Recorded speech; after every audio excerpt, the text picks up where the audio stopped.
The Lorax by Dr. Seuss. At the far end of town, where the grickle grass grows, and the wind smells slow and sour when it blows, and no birds ever sing excepting old crows, is the street of the lifted Lorax. And deep in the grickle grass, some people say, if you look deep enough, you can still see today, where the Lorax once stood just as long as it could before somebody lifted the Lorax away.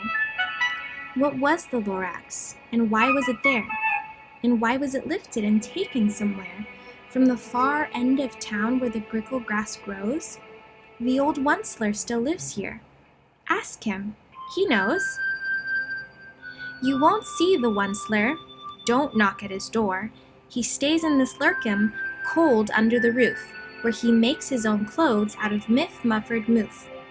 And on special dank midnights in August, he peeks out of the shutters, and sometimes he speaks and tells how the Lorax was lifted away. He'll tell you, perhaps, if you're willing to pay. On the end of a rope, he lets down a tin pail, and you have to toss in 15 cents and a nail, and the shell of a great-great-great-grandfather snail.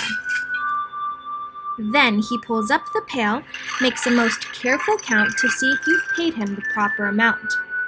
Then he hides what you paid him away in his snuff, his secret strange hole in his grovulous glove. Then he grunts, I will call you by whisper-mophone, for the secrets I tell are for your ears alone. Slup! Down slups the whisper-mophone to your ear. And the old Onceler whispers are not very clear, since they have to come down through a snurgly hose, and he sounds as if he had smallish bees up his nose.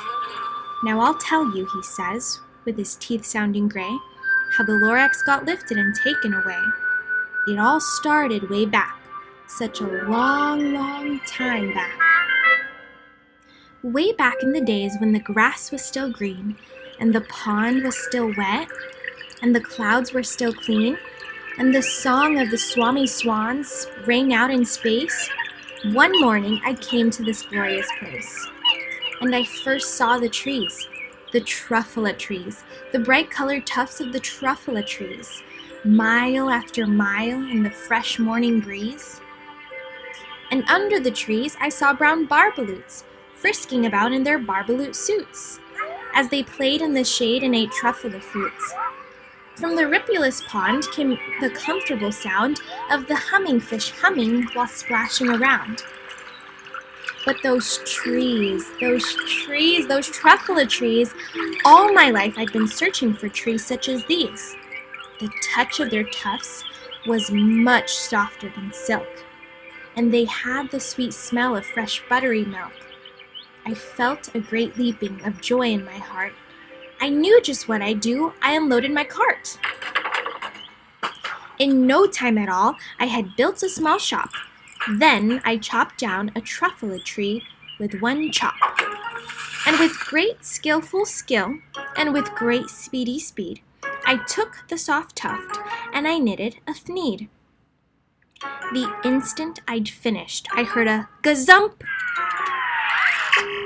I looked. I saw something pop out of a stump of the tree I'd chopped down. It was sort of a man. Describe him?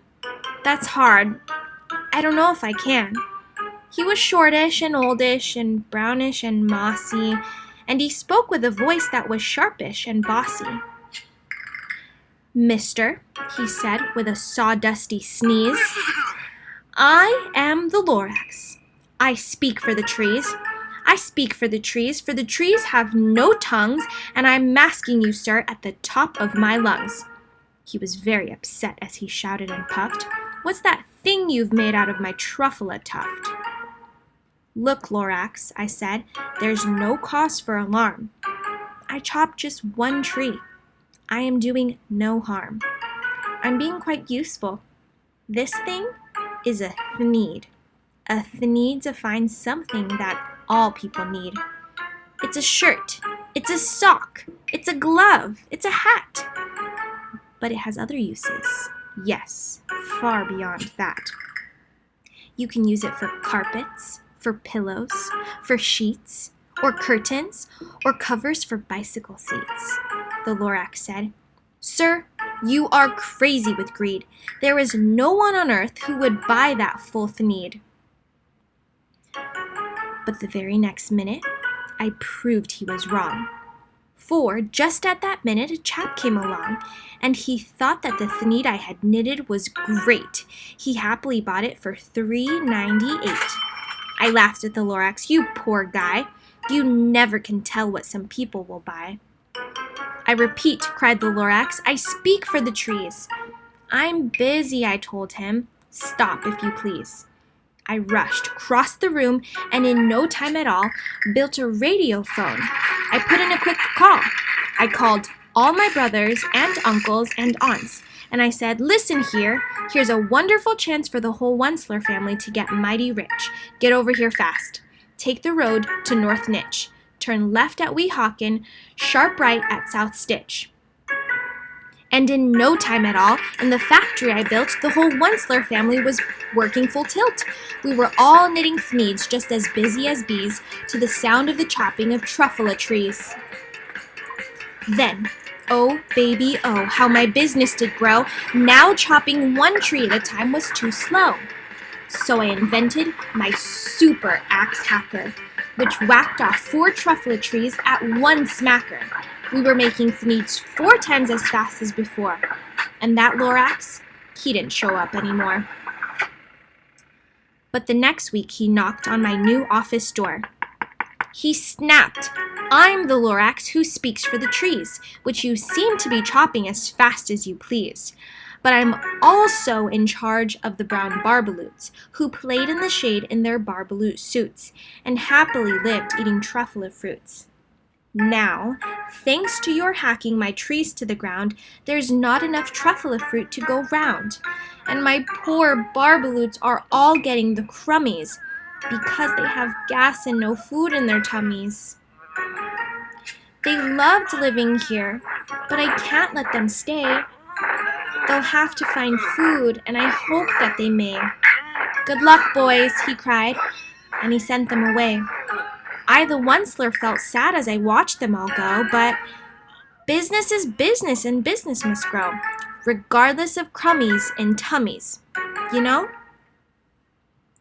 I meant no harm, I most truly did not, but I had to grow bigger, so bigger I got. I biggered my factory, I biggered my roads, I biggered my wagons, I biggered the loads of the thneeds I shipped out. I was shipping them forth to the south, to the east, to the west, to the north. I went right on biggering, selling more thneeds. I biggered my money, which everyone needs. Then, again, he came back. I was fixing some pipes when that old nuisance Lorax came back with more gripes. "I am the Lorax," he coughed and he whiffed. He sneezed and he snuffled. He snargled. He sniffed. "Onceler," he cried with a cruffulous croak. "Onceler, you're making such smugulous smoke. My poor swami swans, why, they can't sing a note. No one can sing who has smog in his throat." "And so," said the Lorax, "please pardon my cough. They cannot live here, so I'm sending them off." "Where will they go?" "I don't hopefully know. They may have to fly for a month or a year to escape from the smog you've smogged up around here." "What's more," snapped the Lorax, his dander was up, "let me say a few more words about gluppity-glup. Your machinery chugs on day and night without stop, making gluppity-glup, also schloppity-schlop. And what do you do with this leftover goo? I'll show you, you dirty old Onceler man, you. You're glumping the pond where the humming fish hummed. No more can they hum, for their gills are all gummed. So I'm sending them off. Oh, their future is dreary. They'll walk on their fins and get woefully weary, in search of some water that isn't so smeary. And then I got mad. I got terribly mad. I yelled at the Lorax. "Now listen here, Dad. All you do is yap yap and say bad, bad, bad, bad. Well, I have my rights, sir, and I'm telling you, I intend to go on doing just what I do. And for your information, you Lorax, I'm figuring on biggering and biggering and biggering and biggering, turning more Truffula trees into thneeds, which everyone needs. And at that very moment, we heard a loud whack. From outside in the fields came a sickening smack of an axe on a tree. Then we heard the tree fall, the very last Truffula tree of them all. No more trees, no more thneeds, no more work to be done. So in no time, my uncles and aunts, everyone, all waved me goodbye, then jumped into my cars and drove away under the smoke-smothered stars. Now, all that was left neath the bad-smelling sky was my big, empty factory, the Lorax, and I. The Lorax said nothing, just gave me a glance, just gave me a very sad, sad backward glance, as he lifted himself by the seat of his pants, and I'll never forget the grim look on his face when he hoisted himself and took leave of this place, through a hole in the smog without leaving a trace. And all that the Lorax left here in this mess was a small pile of rocks with the one word, unless. Whatever that meant, well, I just couldn't guess. That was long, long ago. But each day since that day, I've sat here and worried away. Through the years, while my buildings have fallen apart, I've worried about it with all of my heart. But now, says the Onceler, now that you're here, the word of the Lorax seems perfectly clear. Unless someone like you cares a whole awful lot, nothing is going to get better. It's not. So, catch, calls the Onceler. He lets something fall. It's a Truffula seed. It's the last one of all. You're in charge of the last of the Truffula seeds, and Truffula trees are what everyone needs. Plant a new Truffula. Treat it with care. Give it clean water, and feed it fresh air. Grow a forest. Protect it from axes that hack. Then the Lorax and all of his friends may come back.